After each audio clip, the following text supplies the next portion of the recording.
Pili, ndugu katika imani, ninapenda kuchukua fursa hii tena kushukuru na kupongeza uongozi wa mkoa, hasa mkuu wa mkoa wa Tanga ambaye kwa hakika amesaidia sana mwaka huu kutatua hili tatizo la kiwanja.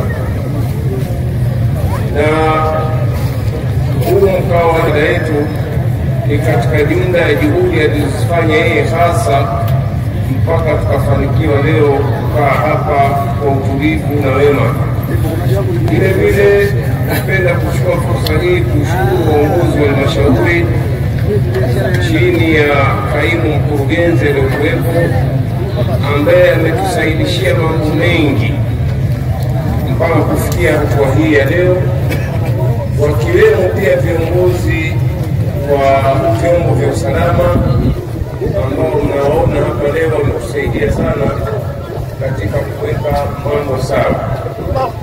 Kwa hakika ni juhudi ambayo tunaishukuru na tunaipongeza. Napenda kuwaambia ndugu zangu katika imani kwamba moja ya sababu ya kukiacha kiwanja cha Tangamano ni ile hali ambayo